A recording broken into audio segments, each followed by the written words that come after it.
We've come a long way since we started designing aircraft. From Leonardo da Vinci drawing imagined aircraft 500 years ago, through to the Wright brothers and today's jets. Mathematics helped the first airplane get off the ground, and with its help, we continue to improve on design and durability.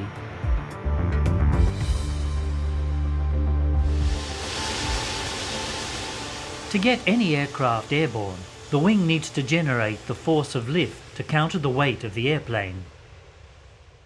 The first step in understanding the loads required for wing design is to identify how much lift the wing is generating. Lift force is a pressure distribution acting over the entire wing surface. It acts to deflect or bend the wing upwards. Aircraft are designed to carry a load and to resist stress. Stress is basically the amount of load that can pass through a structure per unit area. The determination of such loads is called stress analysis. Structural engineers at Boeing Aerostructures Australia in Melbourne have to calculate the stresses involved in order to design a structure to be able to sustain a flight and to carry the loads that are expected.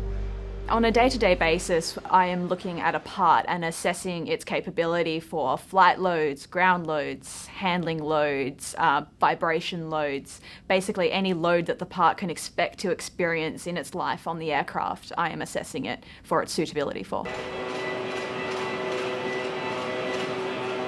One of the first things we do when we start analysing a part is we like to understand the structure, so therefore how the load will be flowing through that. And this involves modelling, using maths to model the structure, and we idealise something like a complex structure, say a wing spar is something a lot simpler into a beam that we can then use our maths to identify where the highest loads will be and design from there.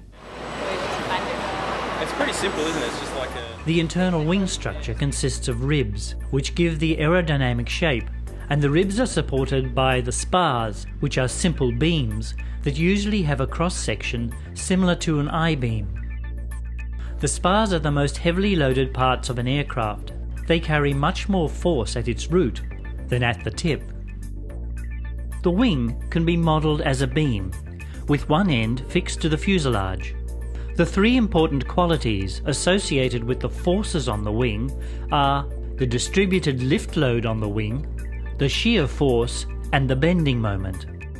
The beam is considered to be 30 metres long, and the distributed load is found by dividing the total force by the length.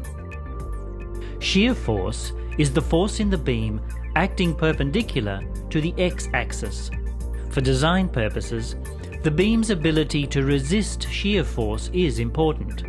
The shear force is at a maximum at the point of the wing joining the fuselage. A bending moment is the reaction induced to the beam when an external force causes the beam to bend. A moment is calculated as the perpendicular force multiplied by the distance from the point.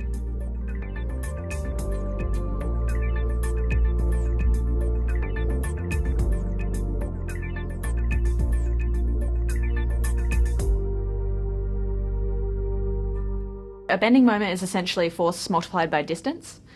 And that is basically one of the most important things in engineering. So a simple way to explain the bending moment is by assuming this ruler is an aircraft wing and the fuselage is where my hand is holding it here. If we apply a force on the wing, we can then determine the bending moment by knowing what this force is and the distance from where the force is applied to this fixed point, being my hand or the fuselage. We can determine the bending moment at various locations along the wing. Based on this, we know that the highest bending moment is going to be at this junction, at the fixed point, and this will then result in the highest stresses being at this point and therefore the most structure required in the beam, for example. Designing a spar for a wing, we need to pick a cross-sectional shape for this beam that both maximises strength, the ability to carry bending, but also minimises weight. The second moment of area is a property of a two-dimensional plane shape that describes its deflection under loading.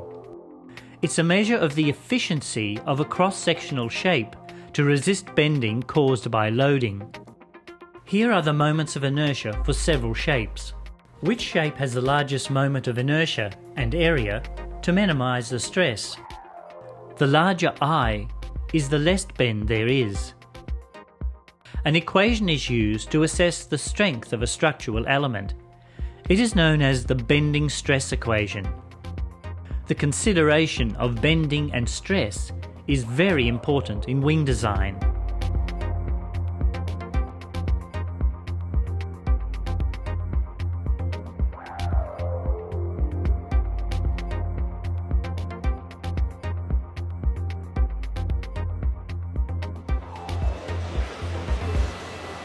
The movable trailing edge, the part built at Boeing Aerostructures Australia, alters the shape of the wing to provide higher lift at lower speed. The majority of my work is on the movable trailing edge. What that involves is ensuring that the aircraft structure will be able to sustain the loads it's expected to experience during flight. The future of aircraft design is really in advanced materials. Boeing is heavily involved in this.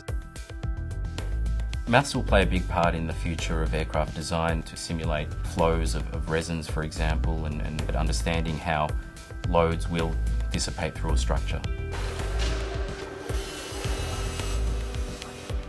It's a great place to work, lots of really bright minds to work with, and we're constantly being challenged and challenging each other to do our best. Aircraft design is only becoming more complex, and this means that we need more complex mathematical models to understand what's going on. So maths is essentially the future of aircraft design.